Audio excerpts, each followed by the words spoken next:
الله فلا مضل له ومن يضلله فلا هادي له ونشهد أن لا إله إلا الله وحده لا شريك له ونشهد أن سيدنا ونبينا ومولانا محمدا عبده ورسوله صلى الله تعالى عليه وعلى آله وأصحابه وبارك وسلم. أما بعد فأعوذ بالله من الشيطان الرجيم. بسم الله الرحمن الرحيم. يا أيها الذين آمنوا كتب عليكم الصيام كما كتب على الذين من قبلكم لعلكم تتقون. أياما معدودات فمن كان منكم مريضا أو على سفر فعدة من أيام أخر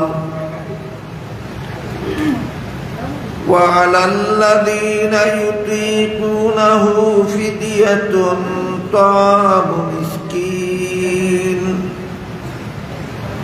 فمن تطوع خيرا فهو خير له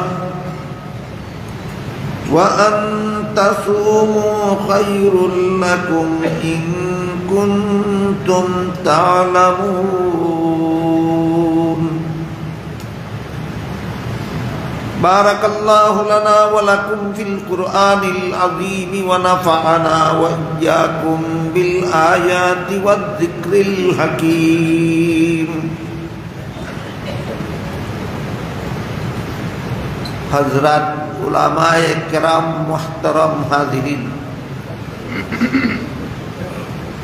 সূরাতুল বাকারার 183 নম্বর আয়াতে আল্লাহ বলেছেন, রোজা রাখা তোমাদের জন্য ফরজ করা হলো। 84 নম্বর আয়াতে বলেছেন কয়েকদিন। 85 নম্বর আয়াতে বলেছেন রমজান মাস যতদিন।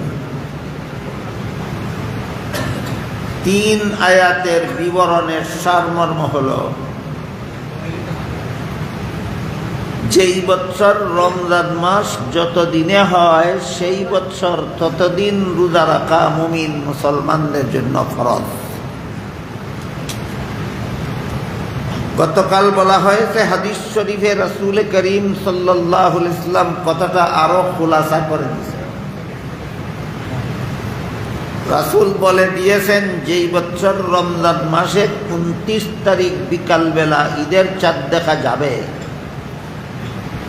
সেই বছর 29 দিন রোজা রাখা ফরজ।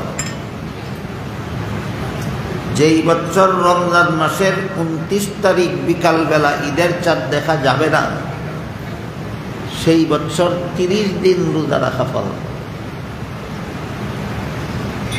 বুঝে থাকলে বলুন তো, 30 দিনের কথাটা কি কোরআনের না হাদিসের? 30 দিনের কথাটা কোরআনের নয়, না হাদিসের।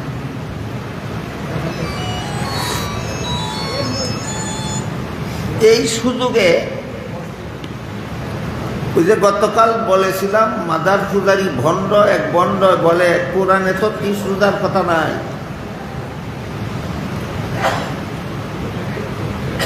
কোরআন কি তোমার মতো ফালতু লোকের মতো কথা বলে? কোরআনের কথা তো হিসাব নিকাশ মিলাইয়া বলা হয়। কোরআনে আল্লাহ বলে দিয়েছেন কয়েকদিন। কেন কয়েকদিন বললেন? 30 দিন বললেন না কেন? কোরআনে যদি আল্লাহ 30 দিন বলে দিতেন, তাহলে যেই বছর রমজান মাস 29 হইতো, সেই বছর কোরআনের বর্ণিত 30-এর সংখ্যা পূর্ণ করার জন্য ঈদের দিনও রোজা রাখতে হইত। এমন বাজে কথা আল্লাহ কোরআনে বলেন নাকি? তোর মতো যে বন্ড বলে কোরআনে 30 রোজার কথা নাই, কেন 30 রোজার কথা নাই? কোরআনে রমজান মাসের কথা আছে। রমজান মাস যেই বছর যত দিনে হয়, সেই বছর ততদিন রোজা রাখা পড়ে। একদিকে কোরআনে 30 রোজার কথা নাই বলে রোজাটাই অস্বীকার করার একটা চক্রান্ত করেছে। অপরদিকে যেহেতু হাদিসে উল্লেখ আছে যেই বছর রমজান মাস 30 হয়, সেই বছর 30 দিন রোজা রাখা ফরজ হবে। তাহলে 30 দিন রোজা রাখার বিবরণটা হাদিসে যেহেতু আছে, এই জন্য হাদিস অস্বীকার করার পথ আবিষ্কার করেছে। বলেছে হাদিস তো কোরআন নাজিল হওয়ার 250 বছর পরে আসছে। আমি গতকাল আপনাদেরকে বলেছি 23 বৎসরে আল্লাহ কোরআন নাজিল করছেন নবীর কাছে। 23 বৎসরে নবী 10 লক্ষ হাদিস দিয়ে দিয়েছেন উম্মতের হাতে। যে 23 বৎসরে কোরআন নাজিল হয়েছে, সেই 23 বৎসরে লক্ষ লক্ষ হাদিস রসুল তার উম্মতের হাতে দিয়ে দিয়েছেন। তাহলে হাদিস রসুল উম্মতের হাতে দিয়েছেন কোরআন নাজিল সমাপ্ত হওয়ার পরে না কোরআন নাজিলের সাথে সাথে? কাজেই এই দাজ্জাল সরাসরি মিথ্যা কথা বলেছে যে কোরআন নাজিলের 250 বছর পরে নাকি উম্মতের কাছে হাদিস আছে। হাদিসগুলি নাকি উম্মতে শোনা কথা বলে। তাহলে কোরআন কি তোর দেখা কথা? কোরআনে যে আল্লাহ কথাগুলি বলেছেন তুই কি দেখছিলে? কোরআন তো রসুল আল্লাহর কাছ থেকে জিবরিলে শুনেছেন, জিবরিলের কাছ থেকে রাসূল শুনেছেন, রাসূলের কাছ থেকে উম্মতে শুনেছে। তাহলে কোরআন তো শোনা কথা হইলে যদি বিশ্বাস না করা যায়, তাহলে তুই কোরআন বিশ্বাস করবি কেন?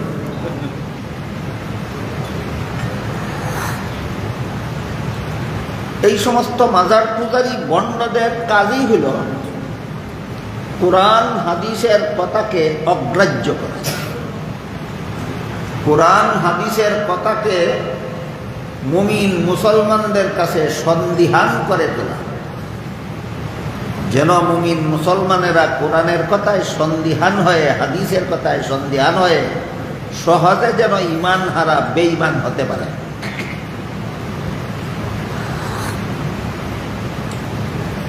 গতকাল এদের ব্যাপারে কিছু আলোচনা করেছি আমি। এরা হইল মাজার পূজারী বন্ড।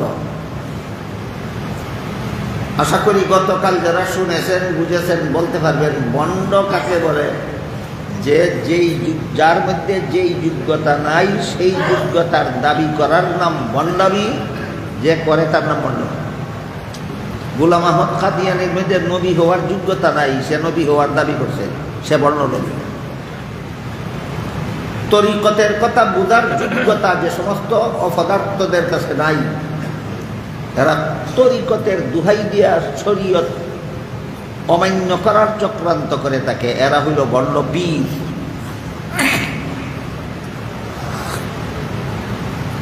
যাদের কাছে পীর হওয়ার যোগ্যতা নাই, তারা যদি পীর হওয়ার দাবি করে, এরা হইল বন্ড পীর। যার কাছে নবী হওয়ার যোগ্যতা নাই, সে যদি নবী হওয়ার দাবি করে, সে বন্ড পীর না বন্ড নবী? হ্যাঁ, বন্ড নবী। এই হলো বন্ডের পরিচয়। এই সমস্ত কথাবার্তা যারা বলে এরা ভণ্ড। গুড়ার ডুমক কোরআন বুঝে না, হাদিস বুঝে না, কোরআনের বিরুদ্ধে মন্তব্য করে, হাদিসের বিরুদ্ধে মন্তব্য করে। মন্তব্য শুনলে মূর্খরা মনে করে না জানি কোরআনের কত বড় পণ্ডিত, না জানি হাদিসের কত বড় পণ্ডিত। আসলে কিচ্ছুই বোঝে না কোরআন এবং হাদিস।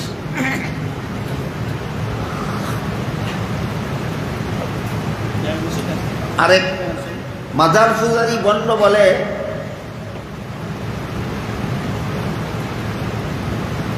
তুমি যে সারাদিন রোজা রাখলে কোনো কিছু খাইলে না, তোমার পেটে তোমার খাদ্য হজমকারী যে কিছু কীড়া আছে, ফুক আছে, তুমি না খাওয়ার কারণে এরা উপবাস রইল, কষ্ট। আল্লাহর জিবরে কষ্ট দিয়া তুমি জান্নাতে যাইতে পারবে। দেখেন, আল্লাহর বিধান নিয়ে ইকরামিয়ার শয়তানিরও একটা শেষ সীমানা থাকা দরকার। এই যে সূরাতুল বাকারার 183 নম্বর আয়াতের শুরুতেই আল্লাহ বলেছেন, কুতিবা আলাইকুমুস সিয়াম। সিয়াম শব্দের অর্থই হলো বিরত থাকা। কোরআনের ভাষায় শব্দটা সিয়ামও হয়, সৌম হয়। এর অর্থ বিরত থাকা। আর শরীয়তের পরিভাষায় আল্লাহর হুকুম পালনের জন্য দিনের বেলায় খানা পিনা এবং স্বামী স্ত্রীর মিলামিশার থেকে বিরত থাকার নাম রোজা। তাহলে সূরাতুল বাকারার 183 নম্বর আয়াতে যে আল্লাহ বললেন সিয়াম ফরজ করা হলো তোমাদের উপর, অর্থাৎ দিনের বেলায় খানা পিনার থেকে বিরত থাকা তোমাদের উপর ফরজ করা হলো। আল্লাহ বলেন দিনের বেলায় খানা পিনার থেকে বিরত থাকা ফরজ। শয়তানে পায় বিরত থাকলে তোমার পেটের কিরায় কষ্ট পায়, আল্লাহর জিবরে কষ্ট দিয়া জান্নাতে যাওয়া যায়।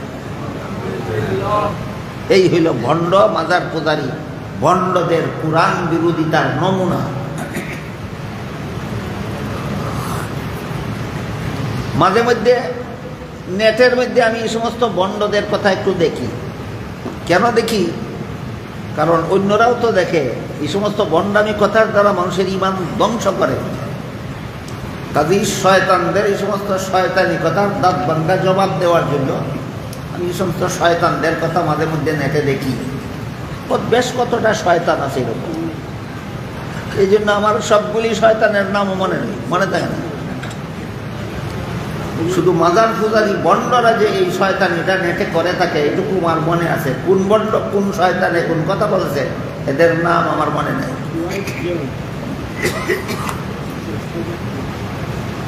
সূরাতুল বাকারার 183 নম্বর আয়াতের শুরুতে যে আল্লাহ বলেছেন সিয়াম ফরজ করা হলো তোমাদের। কোরআনের ভাষায় সিয়াম, ফার্সি ভাষায় বলে রোজা, আমরা বাংলায় রোজাই বলি। রোজা শব্দটা ফার্সি, বাংলাতেও ব্যবহার হয়। কোরআনের ভাষায় এটাকে সিয়াম বলা হয়। সিয়াম শব্দের অর্থই হলো বিরত থাকা। দিনের বেলায় খানা পিনার থেকে বিরত থাকার নামই রোজা। বিরত থাকলে যদি তোর পেটের কির নিয়ে কষ্ট হয়, তাইলে আল্লাহ কেন বিরত থাকার হুকুম দিলেন? তাইলে এই বিরোধিতাটা কি কোনো আলেমের বিরোধিতা হইল না স্বয়ং আল্লাহর বিরোধিতা হইল? আল্লাহ বিধান দিয়েছেন দিনের বেলায় রোজা থাকো, খানা পিনার থেকে বিরত থাকো। এর বিরুদ্ধে যুক্তি দেয়, পেটের কিরা পোকা দিয়া যুক্তি দেয়। আল্লাহর বিধানের বিরুদ্ধে যুক্তি দেওয়ার নামই শয়তানি।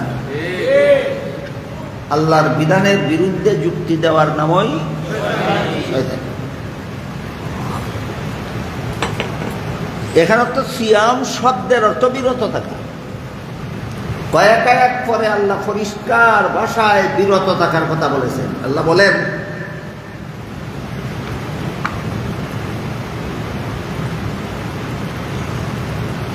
وَكُلُوا وَاشْرَبُوا حَتَّى يَتَبَيَّنَ لَكُمُ الْخَيْطُ الْأَبْيَضُ مِنَ الْخَيْطِ الْأَسْوَدِ مِنَ الْفَجْرِ ثُمَّ أَتِمُّوا الصِّيَامَ إِلَى اللَّيْلِ। এটা হলো সূরাতুল বাকারার 187 নম্বর আয়াত।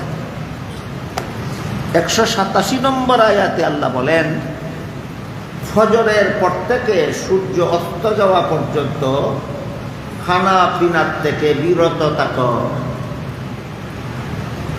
ফজরের পর থেকে সূর্য অস্ত যাওয়া পর্যন্ত, অস্ত যাওয়ার পূর্ব পর্যন্ত খানা পিনার থেকে বিরত থাকো। সূরাতুল বাকারার 187 নম্বর আয়াতে আল্লাহ বলেছেন। এই বিরত থাকলে যদি তার পেটের কিরার কষ্ট হয় আর আল্লাহর জিবরে কষ্ট দিলে যদি জান্নাতে যাওয়া না যায়, তো তুই জাহান্নামে যা, আমরা আল্লাহর কথা পালন করবো জাহান্নাম থেকে বাঁচার জন্য। এই যুক্তিটা কি সরাসরি সূরাতুল বাকারার 183 নম্বর আয়াতে যে আল্লাহ হুকুম দিয়েছেন এর বিরুদ্ধে কি যুক্তিটা দেওয়া হলো না? এর বিরুদ্ধে যুক্তি দেওয়া। আর আল্লাহর বিধানের বিরুদ্ধে যুক্তি দেওয়ার নাম ওই শয়তান। ইবলিস শয়তান কখন থেকে শয়তান হয়েছিল? আল্লাহর একটা বিধানের বিরুদ্ধে যুক্তি দিয়া শয়তান। আল্লাহ বলছিলেন আদমকে সেজদা দিয়ে সম্মান করো। এটা অনেক লম্বা ঘটনা, আমি দীর্ঘদিন আপনাদের ঘটনা শুনেছি, অনেক লম্বা ঘটনা। আদম আলাইহিস সালামকে সৃষ্টি করার পর প্রথমে আল্লাহ ফিরিস্তাদেরকে বলেছিলেন আদমকে সেজদা দিয়ে সম্মান করো। সমস্ত ফিরিস্তারা আল্লাহর বিধান পালন করেছিল, বিরুদ্ধে কোনো যুক্তি প্রদান করে। ইবলিসকে যখন বললেন আদমকে সেজদা দিয়ে সম্মান করো, ইবলিস বলে খালাকতানি মিন নারিন ওয়া খালাকতাহু মিন তিন। আদমকে সৃষ্টি করেছেন মাটির দ্বারা, মাটির মধ্যে অন্ধকার থাকে। ইবলিস সৃষ্টি করেছেন আগুনের দ্বারা, আগুনের মধ্যে আলো থাকে। অন্ধকারের চেয়ে আলো ভালো, তাই মাটির তৈরি আদমের চেয়ে আগুনের তৈরি ইবলিস শ্রেষ্ঠ। শ্রেষ্ঠ হয়ে আমি নিকৃষ্টকে সম্মান করব, এটা যুক্তিসম্মত নয়। বুঝে থাকলে বলেন আল্লাহর গোটা সৃষ্ট জগতে আল্লাহর বিধানের বিরুদ্ধে সর্বপ্রথম যুক্তি দিছিল কে? ইবলিস। কিয়ামত পর্যন্ত যারা মানুষ হোক অথবা জিন হোক আল্লাহর বিধানের বিরুদ্ধে যুক্তি দিবে, এরা সবগুলি শয়তান। শয়তান দুই প্রকার আছে, তখন আমাদের রায় বলা হইল। শয়তান দুই প্রকার আছে, এক প্রকার হল জিন শয়তান, আর এক প্রকার হইল মানুষ শয়তান। ইবলিস জিন শয়তান। ইবলিসের আওলাদের মধ্যে যত শয়তান আছে সবগুলি জিন শয়তান। আর মানুষের মধ্যে যত শয়তান আছে এগুলি হইল মানুষ শয়তান। আল্লাহ কোরআনের এক আয়াতে পরিষ্কার ভাষায় শয়তানকে দুই ভাগে বিভক্ত করেছেন। একদল হইল মানুষ শয়তান, আরেক দল হইল জিন শয়তান। সূরা আনআমের 112 নম্বর আয়াতে আল্লাহ বলে ওয়াকাযালিকা জাআলনা লিকুল্লি নাবিয়্যিন আদুওয়ান শায়াতিনাল ইনসি ওয়াল জিন। সমস্ত নবীর একদল দুশমন আমি রেখেছি। এই দুশমনদের একদল হইল মানুষ শয়তান, আর একদল হইল জিন শয়তান। তাইলে সূরা আনআমের 112 নম্বর আয়াতে আল্লাহ শয়তান দুই দল বলে উল্লেখ করেছেন, একদল মানুষ শয়তান, একদল জিন শয়তান। যে সমস্ত জিন আল্লাহর বিধানের বিরুদ্ধে যুক্তি দেয় এরা হইল জিন শয়তান, আর যে সমস্ত মানুষ আল্লাহর বিধানের বিরুদ্ধে যুক্তি দেয় এরা কি শয়তান? মানুষ শয়তান। এই মাজার পূজারি ভণ্ড হইল মানুষ শয়তান। আল্লাহ বলছেন দিনের বেলা খানাফিনার থেকে বিরত থাকো, সে বলে বিরত থাকলে পেটের কিরায় কষ্ট পায়, আল্লাহর জিবরে কষ্ট দিয়ে জান্নাতে যাওয়া যাবে না। এটা মানুষ শয়তান। এই জন্য গতকাল বলেছিলাম মাজার পূজারি ভণ্ডরা শুধু কাফির নয় শয়তানও। শুধু কাফির না শয়তানও। মাজার পূজারি ভণ্ডরা শুধু কাফির নয় শয়তানও।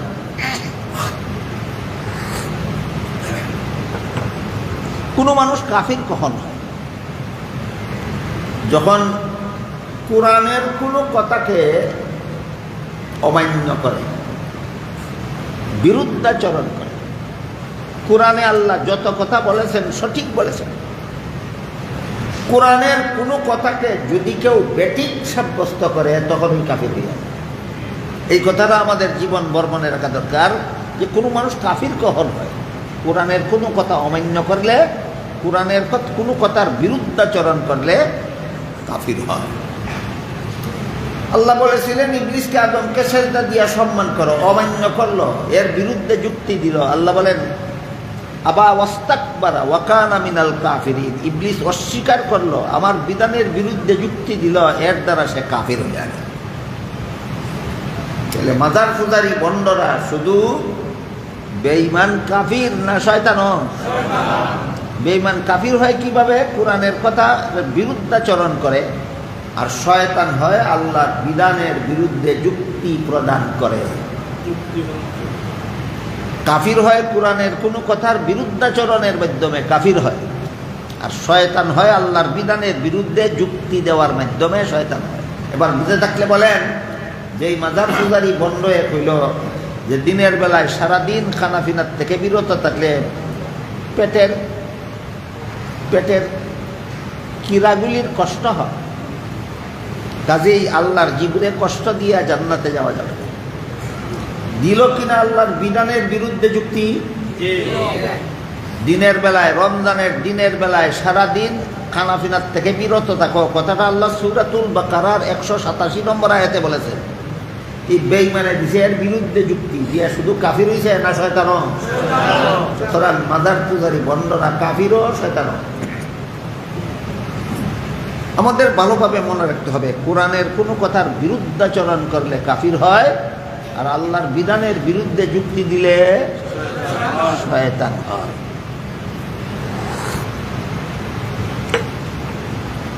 ইবলিস যখন যুক্তি দিল আল্লাহর বিধানের বিরুদ্ধে, তখন এই একটা যুক্তির বিনিময়ে ইবলিসে 4টা পুরস্কার পাইছিল। পুরস্কার না তিরস্কার সেই বিচার আপনারা করবেন, আমি বিষয়গুলির বিবরণ আপনাদের সামনে তুলে দেব। ইবলিসকে সেজদা দেওয়ার আদেশ করার আগে ইবলিস আল্লাহর ইবাদত বন্দেগী করেছিল 80,000 বছর। তাফসীরে কুরতুবী শরীফে উল্লেখ আছে ইবলিস আল্লাহর ইবাদত করেছিল কতদিন? 80,000। 80,000 বছর আল্লাহর ইবাদত করার পরে আল্লাহ ইবলিসকে সমস্ত পৃথিবীর রাজত্ব দান করেছিলেন। কোন দেশের রাজত্ব? সমস্ত পৃথিবীর রাজত্ব দান করেছিলেন। জান্নাতে বসবাস করার সুযোগ দান করেছিলেন। সমস্ত পৃথিবীর রাজত্ব করত আর জান্নাতে বসবাস করত। যখনই আল্লাহর হুকুমের বিরুদ্ধে যুক্তি দিল তখনই তার 80,000 বছরের ইবাদতের সওয়াব ধ্বংস হয়ে গেল। কতদিনের ইবাদতের সওয়াব গেল? সমস্ত পৃথিবীর রাজত্ব তার হাত থেকে ছিনিয়ে নেওয়া হলো, জান্নাত থেকে বহিষ্কার করে দেওয়া হলো। দেখেন পুরস্কারগুলি করেন, 80,000 বছরের ইবাদত গেল, পৃথিবীর রাজত্ব গেল, জান্নাত থেকে বহিষ্কৃত হলো, ভবিষ্যতের জন্য, ভবিষ্যতে চিরকালের জন্য আল্লাহর অভিশাপের অধিকারী হলো, অভিশপ্ত। আল্লাহ বলেন উখরুজ মিনহা ফাইন্নাকা রাজিম, জান্নাত থেকে বের হয়ে যা, তুই চিরকালের জন্য অভিশপ্ত। কতদিনের জন্য অভিশপ্ত? একটা যুক্তির কটা পুরস্কার? 4টা পুরস্কার তিরস্কার যেটাই বলে। এই কাহিনীটা আল্লাহ কোরআনের শুরু থেকে শেষ পর্যন্ত বারবার বারবার বারবার বলেন কেন? সর্বযুগের মানুষ শয়তান আর জিন শয়তানদেরকে সতর্ক করার জন্য। আল্লাহর বিধানের বিরুদ্ধে যুক্তি দিবে, তর্ক ফালেও 4 পুরস্কার থাকবে। আল্লাহর বিধানের বিরুদ্ধে যারাই যুক্তি দিবে, হয় মানুষ শয়তান হোক আর না হয় জিন শয়তান হোক, তার সারা জিন্দেগির বন্দেগি বরবাদ হবে, তার আধিপত্য বিনষ্ট হবে, সুখ শান্তির থেকে বঞ্চিত হবে এবং চিরকালের জন্য আল্লাহর অভিশাপে অভিশপ্ত হবে।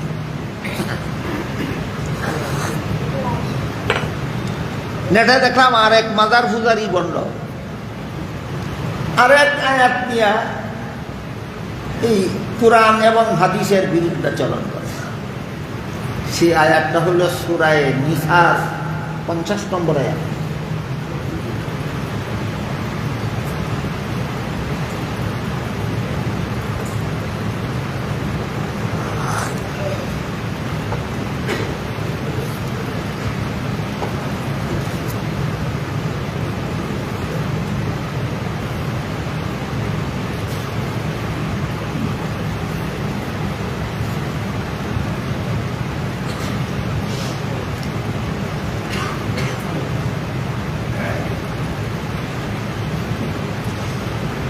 সূরা নিসার 50 নম্বর আয়াতে আল্লাহ বলেন, শুধু 50 না, 150।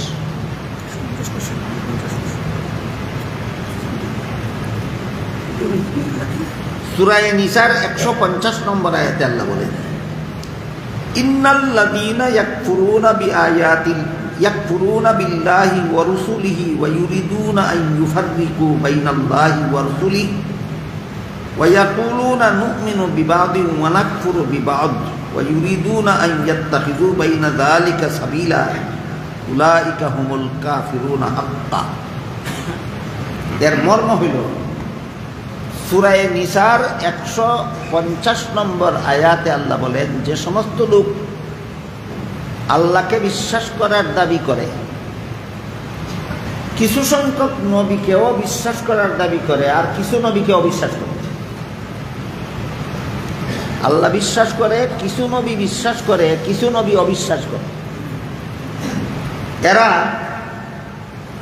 বিশ্বাসের বেলায় আল্লাহর সাথে কিছু নবীর পার্থক্য করে, আল্লাহরে বিশ্বাস করে আর কিছু নবীকে অবিশ্বাস করে। আল্লাহর সাথে ওই সমস্ত নবীদের পার্থক্য করে কিসের বেলায়? বিশ্বাসের বেলায়। এই কথাটা বলেছেন আল্লাহ সূরা নিসার 150 নম্বর আয়াত। 151 নম্বর আয়াতে আল্লাহ বলেন, উলাইকা হুমুল কাফিরুনা হাক্কান। এরা নিশ্চিতভাবে কাফির, শতকরা 100% কাফির। কিছু নবী আল্লাহ বিশ্বাস করে, কিছু নবী বিশ্বাস করে, কিছু নবী অবিশ্বাস করে। এর উদাহরণ আয়াতের ব্যাখ্যায় তাফসীরের কিতাবে লেখা আছে। এর উদাহরণ হলো ইহুদি আর খ্রিস্টান। ইহুদিরা আল্লাহ বিশ্বাস করে, মুসা নবী বিশ্বাস করে, ঈসা নবীকে অবিশ্বাস করে। খ্রিস্টানেরা আল্লাহ বিশ্বাস করে, ঈসা নবীকে বিশ্বাস করে, মুসা নবীকে অবিশ্বাস করে। ইহুদিরা ঈসা নবীকে অবিশ্বাস করে আর খ্রিস্টানেরা মুসা নবীকে অবিশ্বাস করে। কাজেই কোনো নবীকে অবিশ্বাস করার মাধ্যমে আল্লাহ বিশ্বাস করার সাথে সাথে কিছু নবীকে অবিশ্বাস করার মাধ্যমে নবীর আল্লাহর সাথে নবীদের পার্থক্য সৃষ্টি করে। অথচ মুমিন মুসলমানের জন্য শর্ত হলো, যেমনভাবে ইমানদার হওয়ার জন্য আল্লাহকে বিশ্বাস করতে হবে, তেমনিভাবে ইমান বিশ্বাস করে, ঈসা নবী বিশ্বাস করে। কাজে এরা দুটো দল। আল্লাহ বিশ্বাসের সাথে সকল নবী বিশ্বাস করে না। বিশ্বাসের বেলায় আল্লাহর মধ্যে আর নবীর মধ্যে পার্থক্য করে। এই রকম পার্থক্য যারা করে এদেরকে আল্লাহ সূরা নিসার 151 নম্বর আয়াতে শতকরা 100% কাফির বলেছে। এই আয়াতের অপব্যাখ্যা করে আরেক মাজার পূজারী বলল, সে বলে, দেখো আল্লাহ পরিষ্কারভাবে আল্লাহ এবং রাসূলের মধ্যে যারা পার্থক্য করে এদেরকে কাফির বলেছে। কাজেই আল্লাহর যেমন কোনোদিন মরণ নাই, আমাদের নবীর মরণ আছে যারা বলে, এরাও আল্লাহর সাথে নবীর পার্থক্য করছে, এরাও নির্ভেজাল কাফির। আল্লাহ কি বলেছিলেন আর শয়তানে কি কয়, বুঝতে পারছেন আপনারা?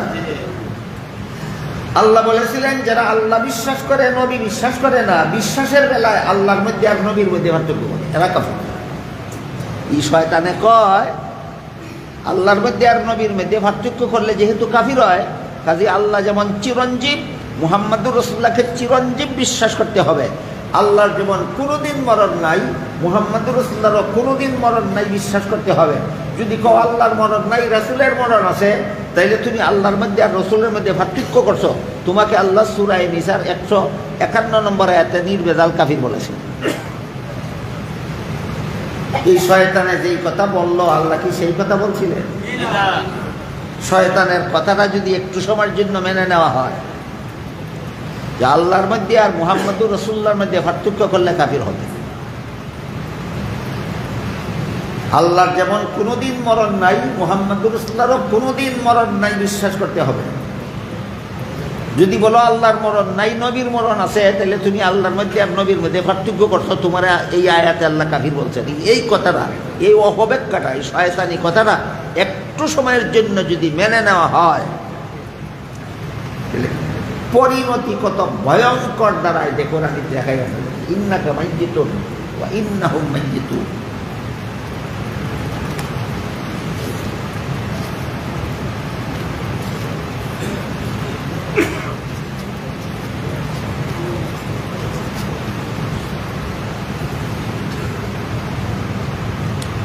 সূরা জুমারের 30 নম্বর আয়াত,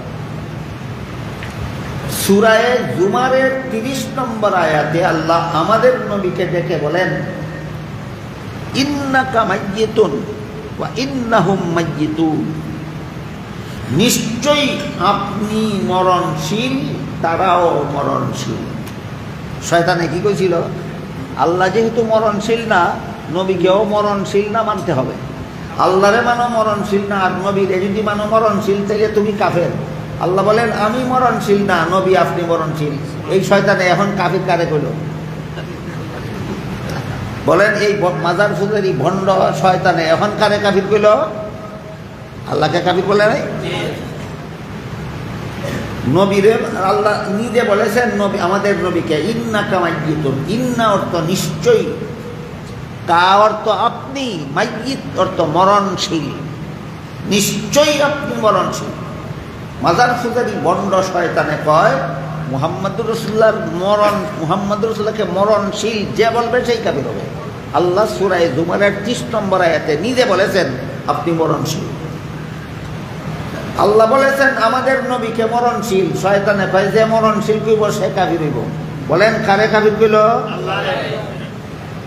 আল্লাহরে পর্যন্ত যে সমস্ত শয়তানেরা কাফির সাব্যস্ত করে, এরারে মাজার পূজারি আর বন্ড কইলে কমই বলা হয়। মাজার পূজারি বললে কমই বলা হয়, বন্ড বললে কমই বলা হয়। আল্লাহ করেন আল্লাহরে পর্যন্ত এরা কাফির সাব্যস্ত করে। এই জন্য যেহেতু এই সমস্ত মাজার পূজারি ভণ্ডরা মাজারকে কেন্দ্র করে, ওলিয়া উলিয়ার মাজারকে কেন্দ্র করে সমাজে অসংখ্য অগণিত কুফুরি, শিরিকি, বিদাতি গুনাহ চালু করে। এই জন্য কিছু লোক কয়েকদিন আগে ক্ষেপ ছিল মাজার ভেঙে ফেলার জন্য। আপনারা হয়তো অনেকেই বলতে পারেন কিছুদিন আগে কিছু লোক খেপে গেছিল মাজার ভেঙে ফেলার জন্য। এই ব্যাপারে পক্ষে বিপক্ষে যার যা মনে চায় তাই মন্তব্য করে। আমাদের বর্তমান সমাজ যেহেতু মাজার জিয়ারত করা সওয়াবের কাজ, এই জন্য এইটা মাজার নামে পরিচিতি লাভ করছে সমাজ। তবে এটা কোন পর্যায়ের সওয়াব? নফল সওয়াব। এমন মাজার জিয়ারত করা যে সওয়াবের কাজ, এটা এমন কাজ নয় যে এই কাজ না করলে গুনাহ হবে। না করলে কোনো গুনাহ হবে না, কিন্তু করলে সওয়াব আছে। বুঝে থাকলে বলেন মাজার জিয়ারত করা যে সওয়াবের কাজ, না করলে গুনাহ আছে না, শুধু করলে সওয়াব। এই জন্য এটা নফল বলা হয়। যদি মাজার টিকে থাকে তাইলে একটা সওয়াবের কাজ চালু থাকবে। সাথে সাথে যদি কুফুর, শিরিক, বিদাত মাজারের দ্বারা চালু হয়, তাহলে নফল ঠিক রাখতে গিয়া মানুষের ঈমান ধ্বংস করার ব্যবস্থা হবে। এই কারণে যারা মাজার ভেঙে ফেলার স্লোগান উঠাইছিল, এদের দাবি উড়িয়ে দেওয়ার মতো নয়। নফল করার জন্য তোমার ঈমান ধ্বংস করো, কুফরি কাজ করবে। নফল সওয়াবের কাজের জন্য তুমি শিরিকি কাজ করবে। নফল সওয়াবের জন্য তুমি বেদাতি কাজ করবে, এটা হতে দেওয়া যায়। এটা ছিল তাদের যুক্তি। ব্যক্তিগতভাবে এটা আমার যুক্তি নয়। আমার যুক্তি হলো যেহেতু মাজার জিয়ারত করা সওয়াবের কাজ, ভেঙে ফেলার দরকার নাই। জিয়ারতের সুযোগটা বাকি থাকুক, কিন্তু সমস্ত অলিয়া উলিয়ার মাজার থেকে মাজার পূজারি বন্ড কাফির শয়তানদের যাবতীয় কুফুরি, শিরিকি, বেদাতি কর্মকাণ্ড কঠোর হস্তে বন্ধ করা হোক। মাজার ভেঙ্গে ফেলা হোক না মাজারের কুফুরি, শিরিকি, বেদাতি কর্মকাণ্ড বন্ধ করা হোক, এটা আমার ব্যক্তিগত মতামত। আপনারা সবাই যার যার মতামতের জন্য স্বাধীন। আমার মতামত যাদের পছন্দ হয় আমারটা গ্রহণ করবেন, আর একটা পছন্দ একটা করবেন। আমি আমার মতামত বলছি, যেহেতু মাজার জিয়ারত সওয়াবের কাজ, যে ব্যঙ্গে ফেলার দরকার নাই, সওয়াবের কাজের সুযোগটা থাকুক। কিন্তু জিয়ারতের উসিলায় এই মাজারে গিয়ে কোনো মাজার পূজারী ভণ্ডকে কুফরি কর্মকাণ্ড করতে দেওয়া যাবে না, শিরকি কর্মকাণ্ড করতে দেওয়া যাবে না, বেদাতি কর্মকাণ্ড করতে দেওয়া যাবে না। জিয়ারত চালু থাকুক, কুফর শিরিক বিদাত বন্ধ হোক। জিয়ারতের সওয়াব চালু থাকবে ভেঙে ফেললে না ঠিক থাকলে? আমাদের ঠিক থাকুক, জিয়ারতের সওয়াবের কাম চালু থাকুক। বন্ধ করা হোক কুফরি কর্মকাণ্ড, বন্ধ করা হোক শিরিকি কর্মকাণ্ড, বন্ধ করা হোক বেদাতি কর্মকাণ্ড।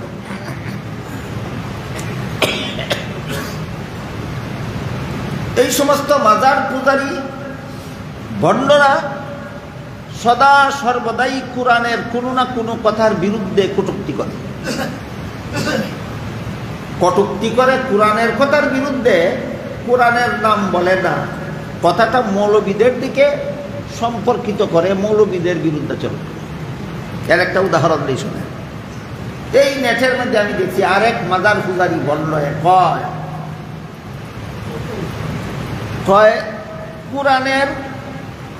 কোরআন তেলাওয়াতের দ্বারা যদি প্রতি অক্ষরে 10 নেকি হয়, কোরআন তেলাওয়াতের দ্বারা যদি প্রতি অক্ষরে 10 নেকি হয়, তাইলে কোরআনে তো শয়তানের নাম আছে।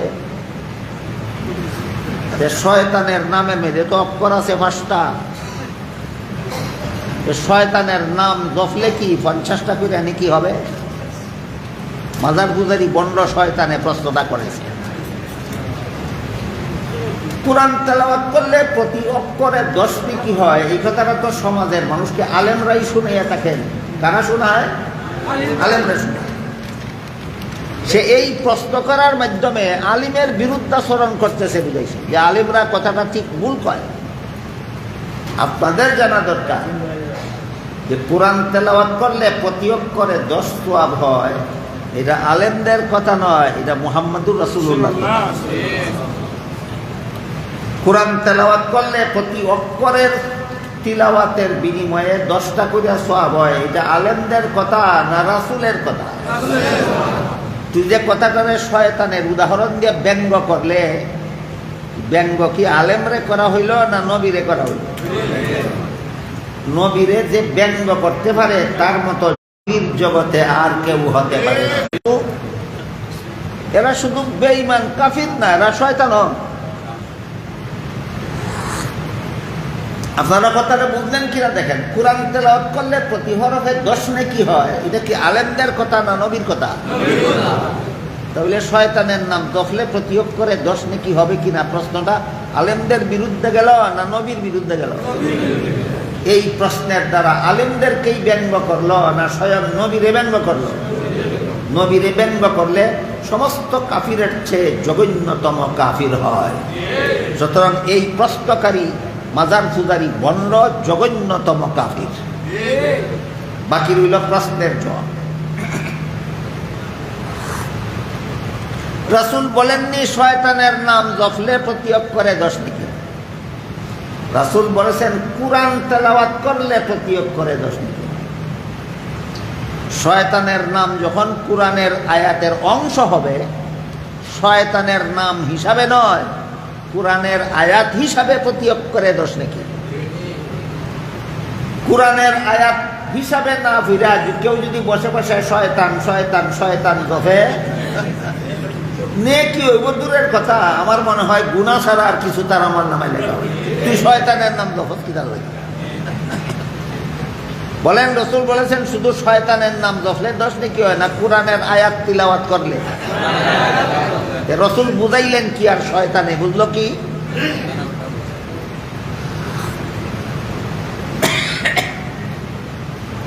এই সমস্ত ইবলিসি আর শয়তানি কর্মকাণ্ড নেটের জগতে,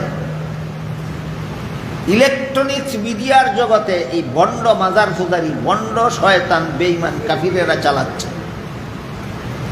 নামাজের কথা যখন বলা হয়, নামাজের বিরুদ্ধে এই সমস্ত বেঈমানি উক্তি করে ব্যঙ্গ করে দেয়। রোজার কথা যখন বলা হয় তখন রোজার বিরুদ্ধে এই শয়তানেরা ব্যঙ্গ করে থাকে।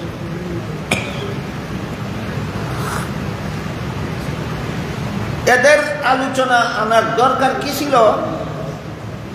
আমার জানা মতে অনেক সাধারণ মুসলমানেরাও ইলেকট্রনিক্স মিডিয়ায় কে কি বলল অনেকে দেখে, ইলেকট্রনিক্স মিডিয়ায় কে কি বলল দেখে। এই সমস্ত শয়তানি যুক্তি যখন দেয় কোরআনের বিরুদ্ধে, হাদিসের বিরুদ্ধে, তখন সাধারণ মুসলমানের অন্তরে কোরআন হাদিসের বিরুদ্ধে ঘৃণার সৃষ্টি হয়। এই ঘৃণার কারণে তার ঈমান ধ্বংস হয়ে যায়। কাজে আপনাদের ঈমানকে, মহামূল্যবান ঈমানকে হেফাজতের জন্য এই শয়তানদের কথা এবং কথাগুলির দাঁত ভাঙ্গা জবাব আমার ক্ষুদ্র বিবেচনায় আলোচনায় আসা দরকার।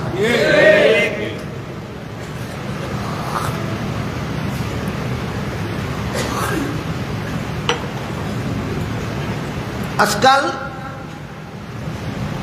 শুধু এই সমস্ত মূর্খ মাদার সুদারি ভণ্ড বেঈমান শয়তানেরাই না, অনেক বড় বড় শিক্ষিত পণ্ডিতেরা পর্যন্ত কোরআনের বিভিন্ন বিধানের বিরুদ্ধে ব্যঙ্গোক্তি করে থাকে, কোরআনের বিরুদ্ধে ব্যঙ্গ করে থাকে।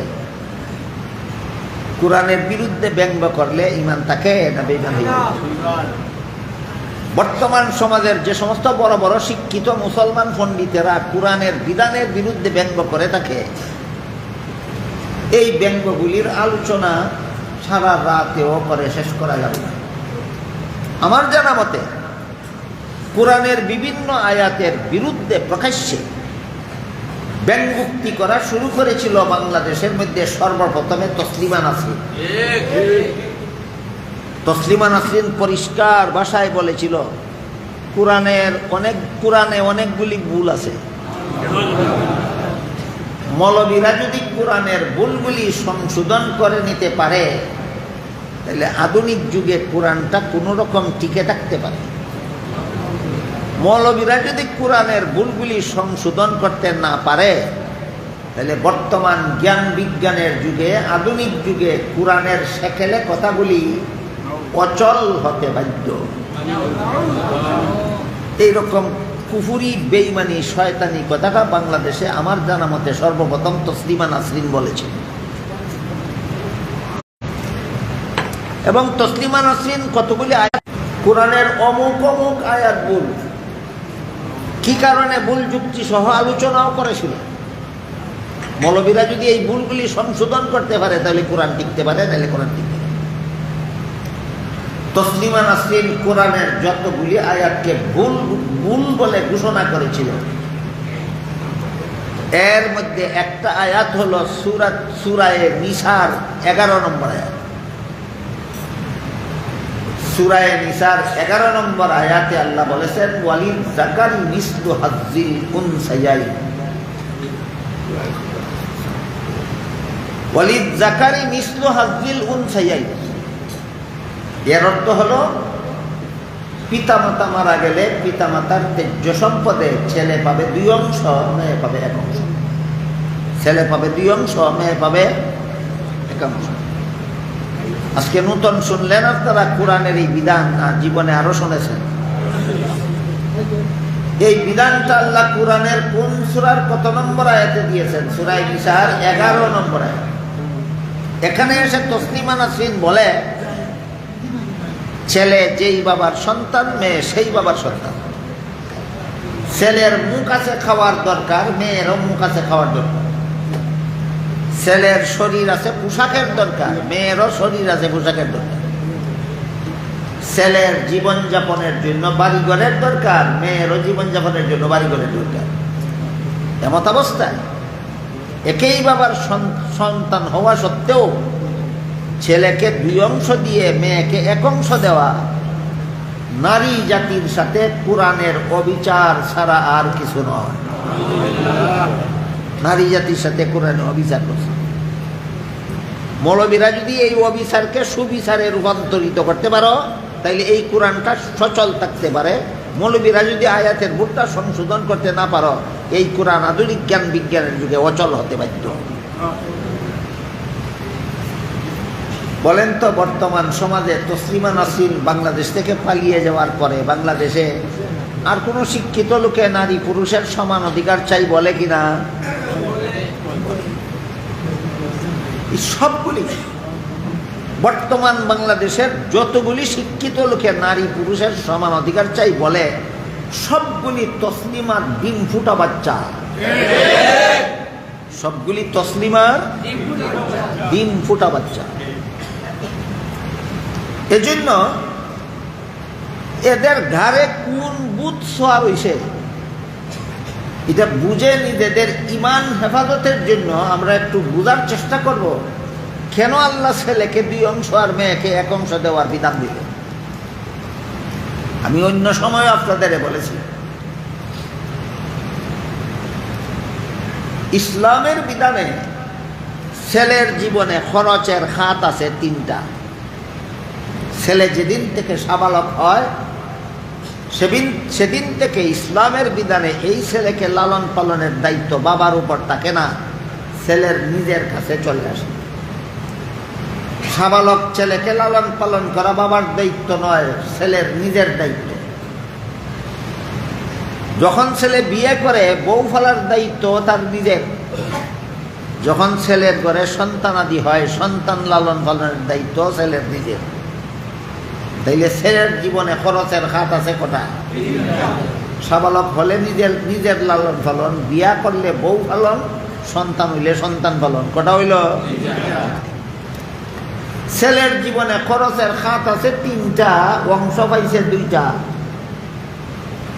পক্ষান্তরে মেয়ের জীবনে খরচের খাত নাই একটাও। বিয়ের পূর্ব পর্যন্ত মেয়েকে লালন পালনের দায়িত্ব বাবার। বিয়ের পর থেকে মরণ পর্যন্ত মেয়েকে লালন পালনের দায়িত্ব স্বামীর। নিজের লালন পালনের দায়িত্ব নাই, স্বামী ফেলার দায়িত্ব নাই, সন্তান ফেলার দায়িত্ব নাই। মেয়ের জীবনে খরচের খাত নাই একটাও, অংশ হয়েছে একটা। এবার বলেন 3 খরচলার 2 অংশ পাইলে বেশি পাইল না নাই খরচলার 1 অংশই অনেক বেশি? পণ্ডিতের ঘরের পণ্ডিতে অত কথা বুঝে না, খালি বুঝে 1 থেকে 2 বেশি। অত কথা বুঝে না, খালি বুঝে 1 থেকে 2 বেশি। এবার বুঝে থাকলে বলুন, আল্লাহ যে সূরা নিসারে ছেলেকে 2 অংশ আর মেয়েকে 1 অংশ দিলেন, বিচার না চূড়ান্ত সুবিচার? ছেলের খরচ আছে 3টা, আল্লাহ অংশ দিছেন তারে 2টা। মেয়ের খরচ নাই একটাও, অংশ দিছেন একটা। এরা কেতনা বড় পণ্ডিত, এটা বুঝাবার জন্য আপনাদেরকে একটা কিচ্ছা কই, গল্প। একটা মূর্খ লোক ছিল, লেখাপড়া তো জানেই না, দস্তখত জানে না। সম্পদ বেচা কিনা করলে বাম হাতের বৃদ্ধাঙ্গুল দিয়ে টিপ দেয়। এই মূর্খ লোকটা তার ছেলেকে স্কুলে লেখাপড়া করতে দিল। ছেলে খুব মেধাবী ছিল। 10 বছর স্কুলে লেখাপড়া করে এই মূর্খ লোকের ছেলেটা এসএসসি পরীক্ষা দিয়া ফার্স্ট ডিভিশন, ফার্স্ট বয় হইয়া পাস করল। বুঝে থাকলে বলেন তো, ফার্স্ট বয় হইয়া থাকলে রোল নম্বর কত হইব? 1। বাপ শিক্ষিত না মূর্খ? বাপে কিন্তু রুল নম্বর 1 হইলে পরীক্ষায় নম্বর বেশি পায় না রুল নম্বর 10 হইলে পরীক্ষায় নম্বর বেশি পায়? অত কথা বুঝে না, খালি বুঝে 1 থেকে 10 বেশি।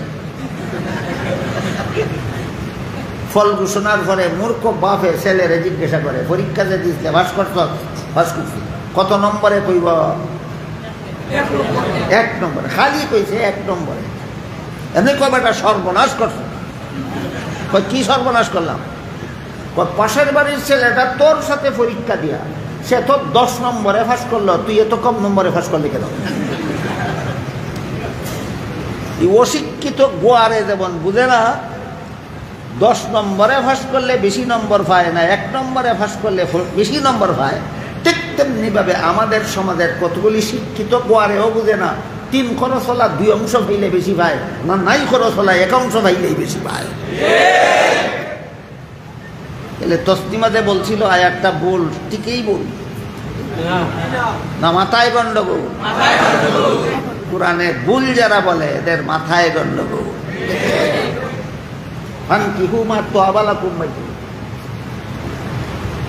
তসলিমা কোরআনের যত আয়াতে ভুল ধরেছিল এর মধ্যে আরেক আয়াতে আল্লাহ পাক রব্বুল আলামিন বলেন ফানকিহু মা তাবা লাকুম মিনান নিসাই মাসনা ওয়া সুলাসা ওয়া রুবা।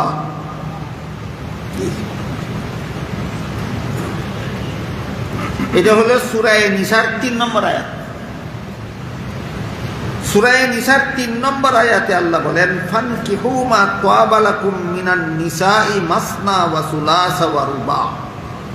হে পুরুষেরা, তোমরা প্রয়োজনে 2 বিয়ে করতে পারো, 3 বিয়ে করতে পারো, 4 বিয়ে করতে পারো। 2 স্ত্রী একত্রে ঘরে রাখতে পারো, 3 স্ত্রী একত্রে ঘরে রাখতে পারো, 4 স্ত্রী একত্রে ঘরে রাখতে পারো, এর বেশি নয়। সূরা নিসার 3 নম্বর আয়াতে আল্লাহর বর্ণিত বিধানটা বুঝে থাকলে বলুন, একজন পুরুষ কতজন স্ত্রী পর্যন্ত একসাথে ঘরে রাখতে পারে? কোন সূরার কত নম্বর আয়াতের বিধান? সূরা নিসার 3 নম্বর আয়াতে।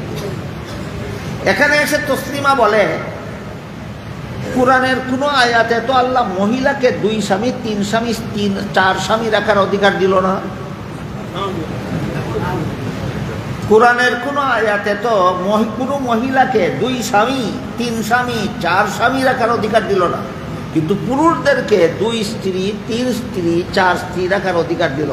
আবার প্রমাণ হইল কোরআন নারীদের প্রতি অবিচার করে।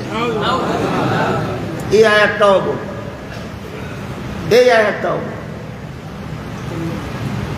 আপনারা তসলিমার কথা শুনে হাসেন, এইরকম পণ্ডিত, শিক্ষিত পণ্ডিতের অভাব নাই বর্তমান মুসলমান সমাজে।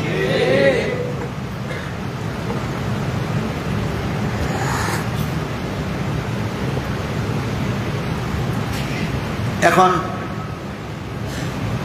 কোরআনে যে পুরুষকে 4 স্ত্রী একত্রে রাখার অধিকার দিল, মহিলাকে 1-এর বেশি স্ত্রী রাখার স্বামী রাখার অধিকার দিল না, এর দ্বারা মহিলাদের প্রতি কি পরিমাণ অবিচার হইল আমি একটু আপনাদের সামনে তুলে ধরতে চাই যে কোরআনই ভুল না তসলিমা এবং তার ডিম ফুটা বাচ্চাদের মাথায় গন্ডগোল?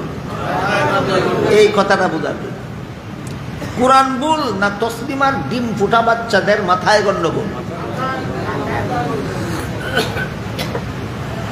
এই যে বর্তমান অন্তর্বর্তীকালীন সরকারের আমলেই আসতেছে, হয়তো বৎসর খানেকের ভিতরেই সংসদ নির্বাচন আসতেছে, অন্তত সেই সময় আপনারা দেখবেন, ভোটার তালিকা খুঁজে দেখবেন, বাংলাদেশে যে পরিমাণ পুরুষ আছে সেই পরিমাণ মহিলা আছে না অনেক মহিলা বেশি আছে?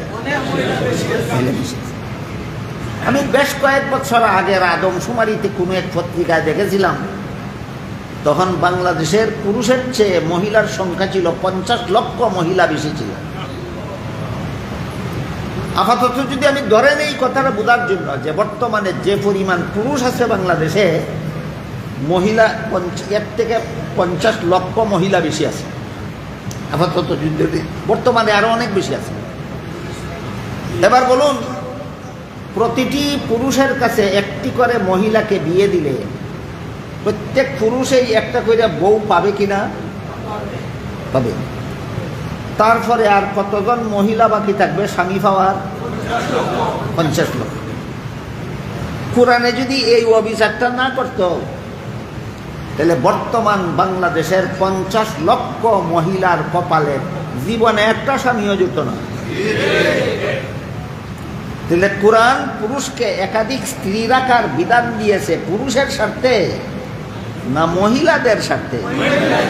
পণ্ডিতের ঘরের পণ্ডিত বুঝা দেখ, আল্লাহ পুরুষকে একাধিক বিয়ার অধিকার দিয়েছেন পুরুষের স্বার্থে নয়, মহিলাদের স্বার্থে। এটা হলো যুক্তিসঙ্গত জবাব এই তসলিমার শয়তানি প্রশ্নের।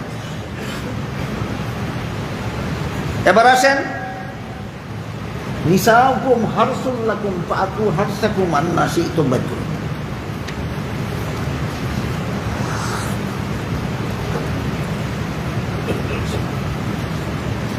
সূরাতুল বাকারার 123 নম্বর আয়াতে আল্লাহ বলেন, নিসাউকুম হারসুল লাকুম ফাতু হারসাকুম আন্না শি'তুম।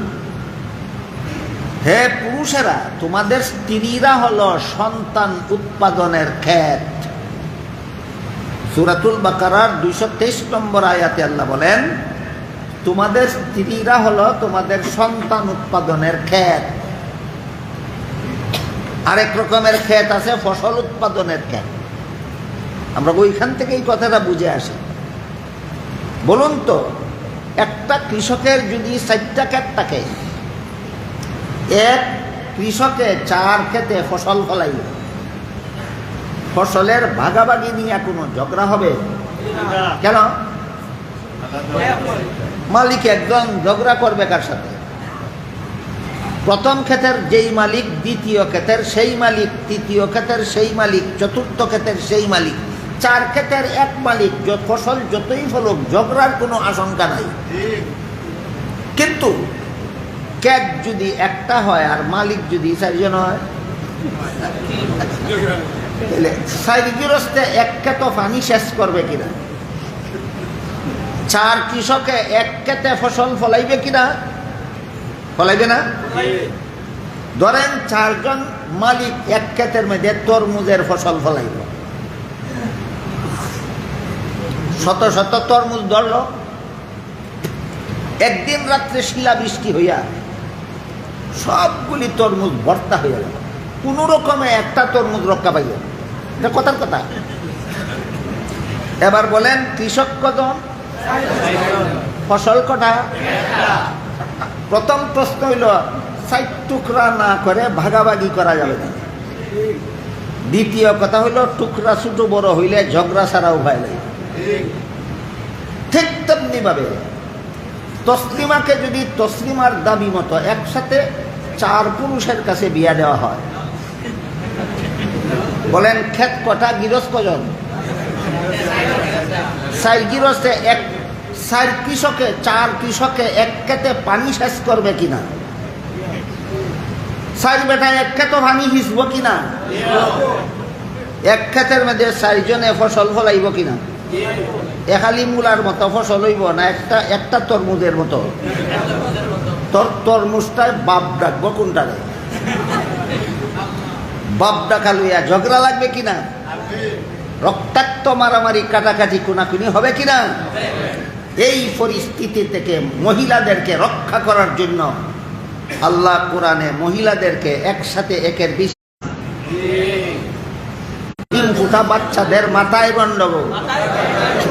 কোরআন ভুল নয়, তসলিমার 3 ফুটা বাচ্চাদের মাথায় গন্ডগোল।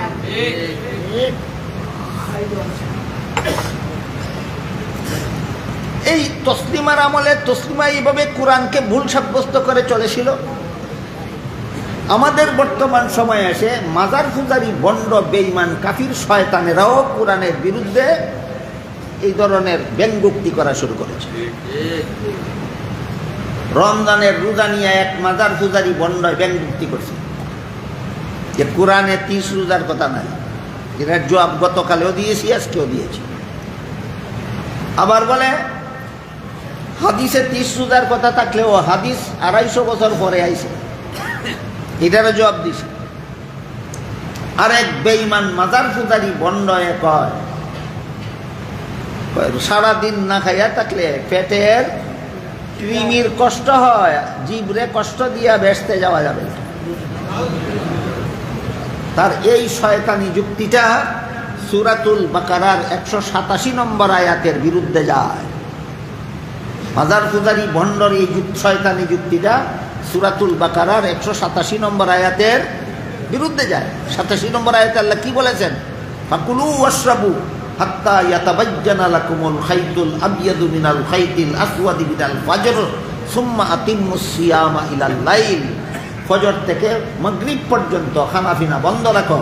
আল্লাহ বলেন ফজর থেকে মাগরিব পর্যন্ত খানাফিনা বন্ধ রাখো। শয়তানে হয় বন্ধ রাখলে কৃমির কষ্ট হয়, জিভরে কষ্ট দিয়া বেসতে যাওয়া যাবে না। ইত্রামি আর শয়তানিরও একটা শেষ সীমানা থাকা দরকার। অনেক কথাই বলার দরকার ছিল, আজকে আর বলে শেষ করতে পারলাম না। ইনশাল্লাহ ও বৈশিষ্ট্য কথা আগামীকাল আপনাদেরকে শোনাবার চেষ্টা করব। আজ গতকাল সবাই উঠে গেছিলেন, এই জন্য সবাইকে নিয়ে দোয়া করার সুযোগ হয়েছিল না। বসা থাকুন, আস্তাগফিরুল্লাহ, দুরূদ শরীফ পড়ুন, একটু মুক্তসর দোয়া করুন।